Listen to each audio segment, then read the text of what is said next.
Hello everyone, this is Selma Aftab and welcome back to your chemistry classes by Sel. Today we are going to start our continued portion of the first chapter, that is some basic concepts of chemistry, and today we will discuss the nature of the matter. कल की class में हम लोगों ने applications of the chemistry पूरी अच्छे से पढ़ लिया था कि क्या क्या मेडिसिनल एप्लीकेशन है, एग्रीकल्चरल डिपार्टमेंट में क्या क्या एप्लीकेशन है, इंडस्ट्रियल फील्ड में क्या क्या एप्लीकेशन है, कि why what is the definition and why do we just study the chemistry. तो ये सारी चीजें हो गई थी और केमिस्ट्री की डेफिनेशन यही निकल कर आई थी कि chemistry is the branch of science that deals with the study of matter. तो आज हम डिस्कस करेंगे अपने मैटर को. तो मैटर की डेफिनेशन तो याद ही है. मैटर भी हम लोग पढ़ते चले आ रहे हैं फ्रॉम आवर लोअर क्लासेस कि anything which occupies space, as I have written here, anything which occupies space and has mass called as matter. Example में हम कुछ भी ले सकते हैं, कुछ भी मतलब जो मास, जिसके पास मास है अपनी और जिसका कुछ जगह ले रहा है. वुड, बुक, वाटर, एयर, बहुत सिंपल एग्जाम्पल, बहुत सिंपल लेके पढ़ाएंगे. ठीक है. Suppose we have a pen, this one is a sketch pen. अगर हमने यहां रख दिया है, if you put here then someone wants to put this sketch pen in the same place of the green. तो can I? No, हम नहीं रख सकते हैं. If we want to put the red sketch pen, then we have to place like this. Either we can place like this or like this or like this. But I can't place like this. इसके ऊपर हम रख ही नहीं सकते हैं because ये इसका अपना कोई ना कोई मास है और ये जगह ले रहा है.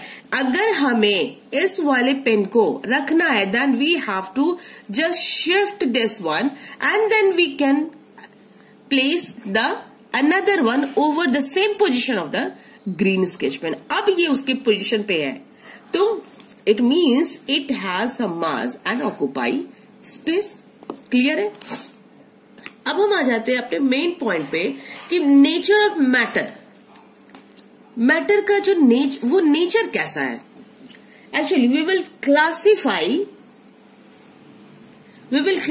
The matter according to the physical classification and chemical classification. Suppose we have a matter. ठीक है. मैटर की दो क्लासिफिकेशन हम लोग पढ़ेंगे. हम लोग बचपन से जो पढ़ते आ रहे हैं that is our physical classification, कि how it looks according to its physical classification and the chemical classification.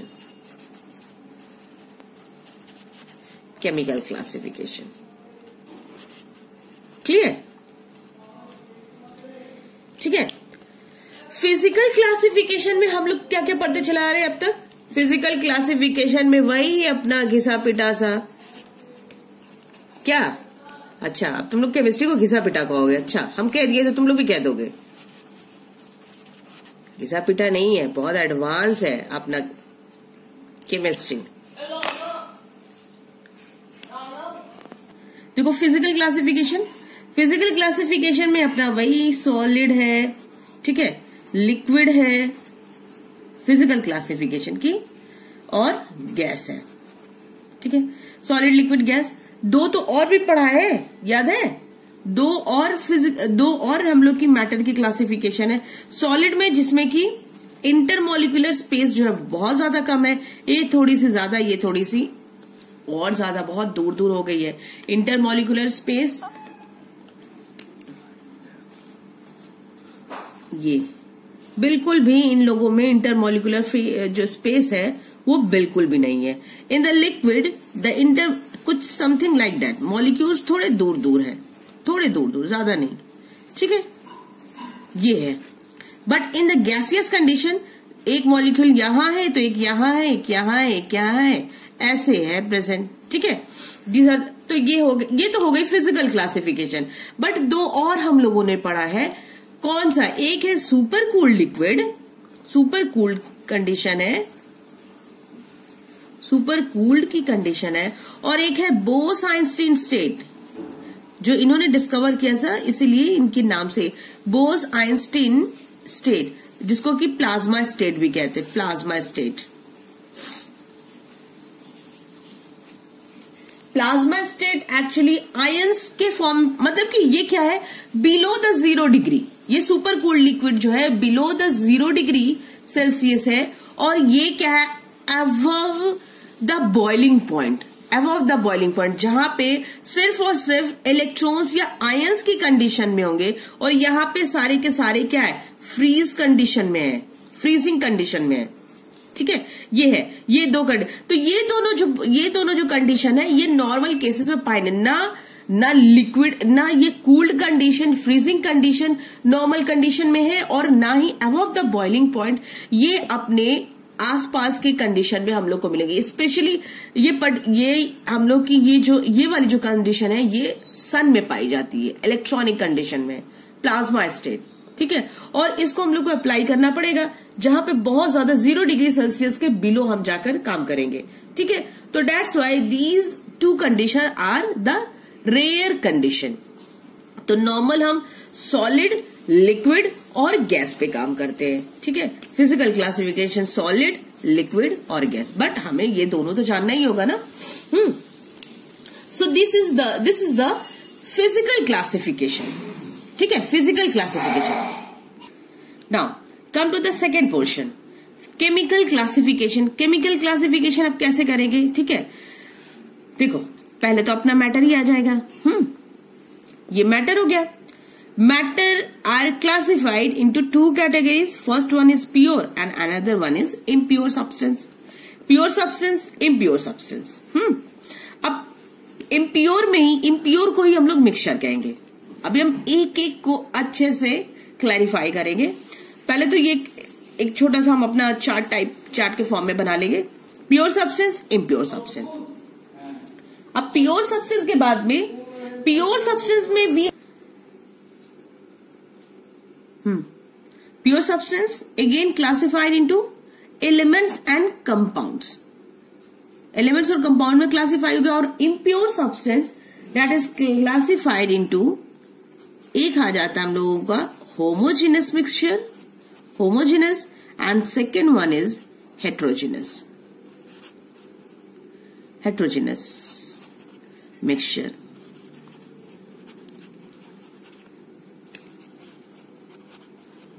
Now, let us study one by one. Now, start from the pure substance. Matter को 2 चीजों में classify किया था, एक pure था, दूसरा impure था। तो प्योर से हम स्टार्ट करते हैं। प्योर की क्लासिफिकेशन फिर कहां चली गई थी? प्योर से, अच्छा पहले प्योर को ही हम लोग डेफिनेशन, पहले इसको डिफाइन कर लेते हैं कि प्योर जो है, प्योर सब्सटेंस किसको कहेंगे? हाँ, मैटर का जो फर्स्ट क्लासिफिकेशन है that is our pure substance. तो प्योर सब्सटेंस वो कंडीशन है, वो सब्सटेंस की कंडीशन है जहां पे पूरी तरीके से प्योरिटी है। There is no other element present in that, in them.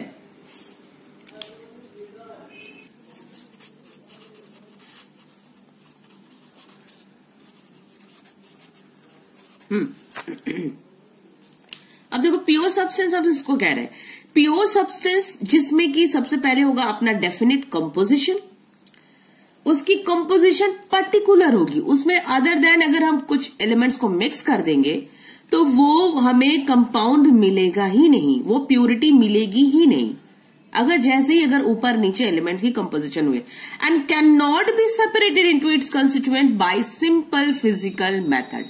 उसको हम आसानी से तोड़ भी नहीं पाएंगे सिंपल फिजिकल मेथड से। अगर हम एग्जांपल लेते हैं, suppose we have an example, pure में तो हमें मिल जाएगा आसानी से एग्जांपल जिसमें बिना मिक्सचर के, जैसे कि suppose we have a gold, silver, ये सब प्योर मेटल से। इसके साथ अगर हम कह रहे हैं गोल्ड, इट मीन्स इसमें सिर्फ और सिर्फ गोल्ड ही है। अगर हम कह रहे हैं सिल्वर, तो सिर्फ और सिर्फ सिल्वर के पार्टिकल्स हैं, आयरन के पार्टिकल्स, जितने भी मेटल्स है they are in the purest form. ठीक है, purest form, mostly purest form में होंगे। ठीक है, बट ये सारे एलिमेंट्स को भी हम लोग प्योर फॉर्म में कहेंगे। We have a sugar, sugar अगर कह रहे हैं, ठीक है। अब शुगर कैसे हुआ? ग्लूकोज, वाटर, पानी, है ना। ये देखो, तो फर्स्ट पॉइंट को तो ये तो डिफाइन कर रहा है कि उसकी डेफिनेट कंपोजिशन है। वाटर अगर हम देखेंगे तो H2O है, H2O है। ग्लूकोज हम लोग का क्या हो जाएगा? ग्लूकोज C6H12, C6H12O6, ये ग्लूकोज है। शुगर का फॉर्मूला C12H22O11, ये है। हाँ, अगर कोई भी एलिमेंट डेफिनेट कंपोजिशन तो है, और अगर हम इसको फिजिकल मेथड से अगर हम चाहेंगे कि इसको अलग कर दे, इसके क्या वाटर को फिजिकल मेथड से क्या हम हाइड्रोजन और ऑक्सीजन को सेपरेट कर सकते हैं? हाइड्रोजन और ऑक्सीजन को can we separate out by any physical method? No. अगर हम बॉयल कर रहे हैं तो बॉयल करके वाटर जो लिक्विड कंडीशन में है, अगर बॉइलिंग लिक्विड से we can convert into the gaseous condition या वेपर कंडीशन में हम लोग कन्वर्ट कर देते हैं बॉयल करके। बट हाइड्रोजन और ऑक्सीजन को सेपरेट नहीं कर सकते। हाइड्रोजन और ऑक्सीजन को सेपरेट हम लोग नहीं कर पाएंगे, ठीक है। That's why these are the some examples which are in the purest form, and इसी को हम लोग कहेंगे प्योर सब्सटेंस। ओके, अब प्योर सब्सटेंस में फर्स्ट क्या आएगा? एलिमेंटल कंडीशन है, कंपाउंड है, अभी हम लोग क्लासिफाई किया था ना। तो first one is your elements. देखो, ये इसी वजह से ये चैप्टर, अब ये कहोगे कि ये तो सब लोअर क्लासेस में पढ़ा है, बेटा ये सारी चीजें हम लोग अपनी बेसिक कंसेप्ट को फिर से स्टार्ट कर रहे हैं, बेसिक चीजें पढ़ रहे हैं, ठीक है। तो एक एक चीज क्लियर होनी चाहिए, अब एलिमेंट्स पे आ जाते हैं। तो एलिमेंट क्या है? Element is the pure substance. Element is the pure substance which contains only one kind of atoms, जिसमें सिर्फ और सिर्फ एक तरह के एटम्स होंगे, that is called as elements, ठीक है। एलिमेंट्स, और एलिमेंट्स को इसलिए प्योरेस्ट फॉर्म ऑफ सब्सटेंस कहा जाता है। अगर if we are saying that I have a gold, तो गोल्ड मीन्स सिर्फ उसमें गोल्ड के ही पार्टिकल्स प्रेजेंट है, आयरन के नहीं प्रेजेंट है उसमें, ठीक है। आयरन के मिक्सअप नहीं है, गोल्ड है तो गोल्ड के पार्टिकल्स है। तो पार्टिकल्स हम किसको कहेंगे? That is our atom. Gold के ही एटम प्रेजेंट है, सिल्वर के ही एटम प्रेजेंट है, आयरन के ही एटम प्रेजेंट है, ठीक है। तो in this case they all are the purest form of the substance and they are called as element. सिर्फ एक particle, only one kind of atoms present है, ठीक है। तो ये हो जाएगा हम लोग का एलिमेंट्स। सेकेंड आ जाओ अपने कंपाउंड्स में। अच्छा, अगर यही एलिमेंटल कंडीशन है, हम लोग मॉलिक्यूल्स भी भूल जाते हैं कि क्या है मॉलिक्यूल। एलिमेंट का एक दूसरा भी है, मॉलिक्यूल्स को भी लिख लो तुम लोग साथ साथ कि मॉलिक्यूल कौन सा है। मॉलिक्यूल भी द प्योरेस्ट फॉर्म है, ये भी प्योरेस्ट फॉर्म है, but more than one atom present हो जाता है। जैसे कि अगर वी हैव हाइड्रोजन और हाइड्रोजन है तो H2 मॉलिक्यूल प्रेजेंट है, H2 गैस, ठीक है। सिर्फ हाइड्रोजन H2 गैस के फॉर्म में प्रेजेंट है। ऑक्सीजन और oxygen when combine they form O2 gas, O2 gas. Then nitrogen and nitrogen when they combine they form N2 gas, ठीक है। तो they are also the purest form of the purest substance, ठीक है, दो molecule की condition में, ठीक है, मॉलिक्यूल की कंडीशन में। Now come to the next one, that is our compounds.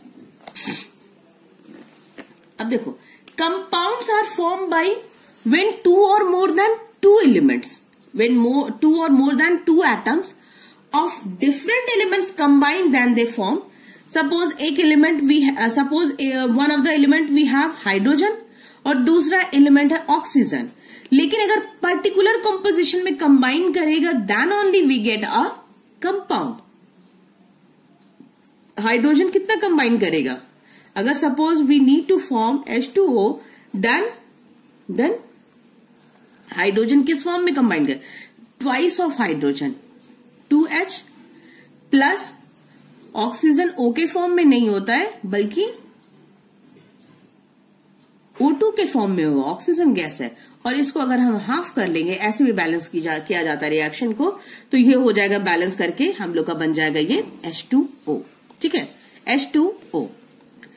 तो when 2 or more than 2 elements combine in a fixed ratio, in a fixed ratio, purest, अभी ये प्योर की ही हम लोग बात कर रहे हैं, then we get a compound, तो ये क्या हो जाएगा हम लोगों का कंपाउंड है, this one is your compound, और ये प्योर कंपाउंड कहलाएगा। So now note down the definition, when 2 or more atoms of different elements combine, the molecule of a compound is formed. Now clear? तो ये हम लोग का बन जाएगा कंपाउंड, ठीक है, कंपाउंड बन जाएगा। तो H2O ऐसे बहुत सारे बन जाएंगे, बहुत सारे मिलेंगे हम लोग को एग्जांपल।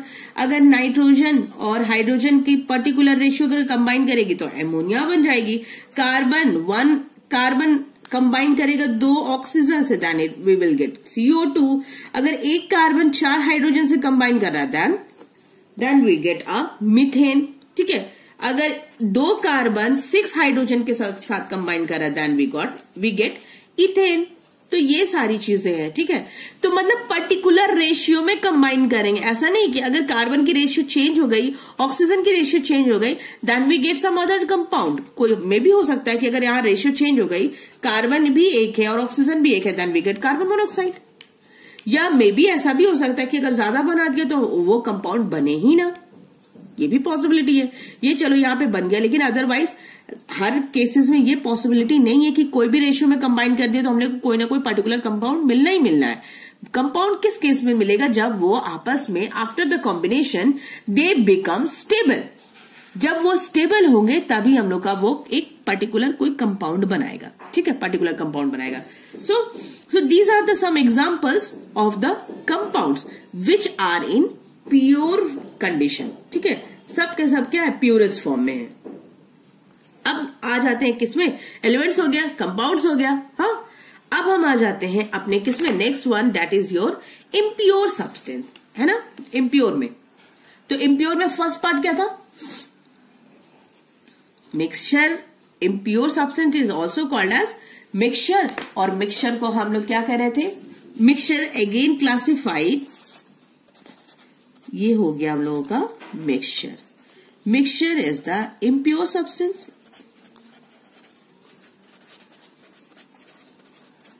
अब देखो, कोई भी अगर प्योरेस्ट फॉर्म में है, जब उसमें अगर हम कोई इम्प्योरिटी मिला दिए, अगर 2 एलिमेंट को कंबाइन कर दिए, तो क्या 2 एलिमेंट को कंबाइन कर रहे हैं तो हम लोग को तो कंपाउंड मिल रहा है। 2 एटम को कंबाइन कर रहे हैं, then we are getting molecule. तो मिक्सचर कब मिलेगा? When we just combine the elements in improper ratio, अगर कोई बस ऐसे ही मिक्स कर दिया improper ratio, then we got the mixture. When 2 or more than 2 elements combine in a improper ratio,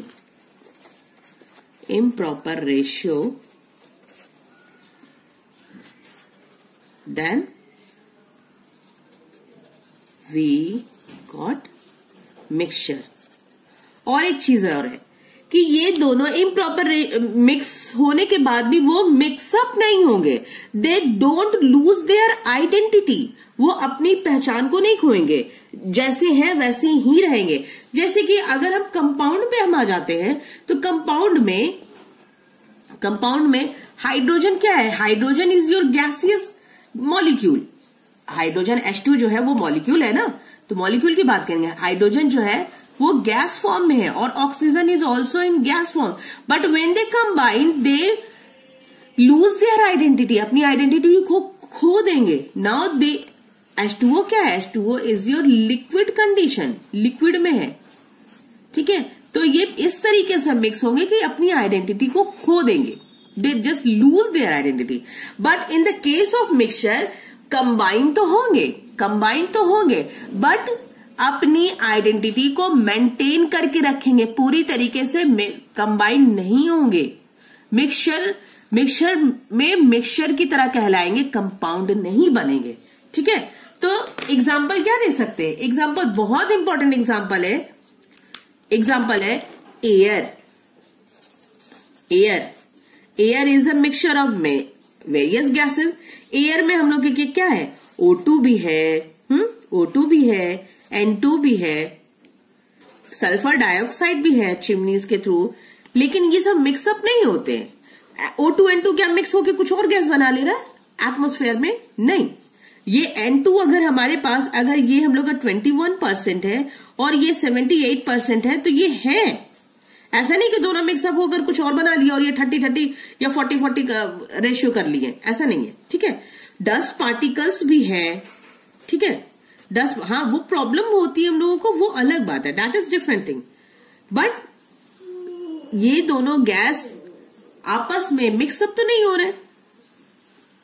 अगर शुगर को किसी भी रेशियो में वाटर के साथ मिक्स कर दिया, ठीक है, शुगर को वाटर के साथ मिक्स कर दिया तो हम लोग को एक मिक्सचर मिल जाएगा. ठीक है, क्यों? क्योंकि शुगर अब भी अपनी आइडेंटिटी लिया हुआ है और वाटर की अपनी आइडेंटिटी है. ठीक है, ये पानी से तेल नहीं बन गया. ठीक है, शुगर है, वो अपनी मिठास अब भी लिए हुए है. दैट्स वाई अगर दोनों को मिक्सअप करते हैं तो हम लोग को मिल जाएगा अपना मिक्सचर. अब मिक्सचर को दो क्लासिफिकेशन फिर से थी, दो कैटेगरीज फिर से थी. कौन सी? फर्स्ट कैटेगरीज क्या थी? फर्स्ट कैटेगरीज थी हम लोग की कैटेगरी थी homogeneous mixture. Homogeneous mixture. And what is homogeneous mixture? Homogeneous mixture हम लोगों की क्या थी? होमोजेनस मिक्सचर जिसमें कि दो एलिमेंट कंबाइन होकर अपनी एक ही कंडीशन अप्लाई कर ले, दोनों एक ही कंडीशन में मिक्सअप हो रहे हैं. एग्जाम्पल देखो, होमो मीन्स होता है सेम. होमो मीन्स सेम. होमोजेनियस मिक्सचर मतलब कि अगर दो एलिमेंट्स हम कंबाइन कर रहे हैं, ठीक है, टू डिफरेंट एलिमेंट कंबाइन कर रहे हैं और दोनों इस तरीके से मिक्स हो रहा है so that we can't differentiate between them.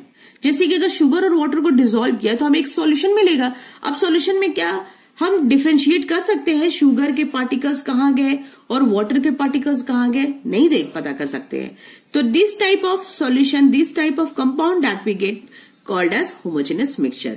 Alloys में भी हम लोग की आयरन मिक्स है, कॉपर मिक्स है, ये सारी चीजें एलॉय, बहुत एलॉयज बनते हैं. स्टील के एलॉयज है, ब्रॉन्ज है, they are combination of two or more than two metals. और मेटल्स इस तरीके से कंबाइन है कि अब उसमें से अगर स्टील का एलॉय है तो अब we can not easily differentiate between them. Iron, उसमें जो आयरन मिक्स है वो हम नहीं ढूंढ सकते उसमें से, ना उसमें कॉपर हम निकाल सकते, ठीक है, कोबाल्ट नहीं निकाल सकते, निकल नहीं निकाल सकते. ये सारे जो मेटल्स है वो इसमें इस तरीके से मिक्सअप है कि we can not differentiate between them. और एक नया मेटल बनकर आ रहा है, ठीक है, नया मेटल निकल कर आ रहा है, उसी को हम लोग कह रहे हैं एलॉय. एयर जो मिक्सचर है वो भी होमोजेनियस मिक्सचर कहलाएगा क्योंकि O2 और N2 इस तरीके से कंबाइंड है. We can not differentiate between them कि ये O2 हमें साफ साफ नजर आ रहा है या N2 इस साइड में है, N2 हमें नजर आ रहा है, ऐसा नहीं है. ठीक है, तो that's why this type of mixture is called as homogeneous mixture. Next है हेट्रोजेनस. अब देखो हेट्रोजेनस मिक्सचर जिसकी की कंपोजिशन जो होगी वो यूनिफॉर्म नहीं है. यूनिफॉर्म नहीं मतलब दोनों मिक्सअप होने के बाद में भी we can easily differentiate between them. We can easily see through our naked eyes. अपने खुली आंखों से हम लोग उसको देख सकते हैं, बता सकते हैं कि इसमें मिक्स क्या है, मिक्सअप है कुछ. अब जैसे सैंड में अगर आयरन फिलिंग मिक्स कर देंगे तो this is the condition of the heterogeneous mixture. We can easily see the sand particles and iron filings also. अगर हम वाटर ले लें वाटर में कंबाइन कर दे, वाटर इज अनदर कंपोनेंट, और उसके बाद में ऑयल हम ले ऐड कर दे, oil is an another component, तो क्या दोनों मिक्सअप होगा? नहीं, दोनों की कंडीशन अलग है. We can easily differentiate between the water and the oil. Sand और आयरन फिलिंग्स को भी इजिली वो हम डिस्टिंग्विश कर सकते हैं. सपोज राइस है और प्लस वाटर है, उसको भी डिफरेंशिएट कर सकते हैं. कि ये सारी चीजें हम आसानी से देखकर समझकर हम बता सकते हैं कि ये सारी चीजें मिक्सअप है इसमें. So they are called as heterogeneous mixture. So आज की क्लास हम यही खत्म करते हैं. ठीक है, टिल देन नेक्स्ट क्लास में हम अपना आगे का लेक्चर स्टार्ट करेंगे. Till then take care, stay safe, stay home and good bye.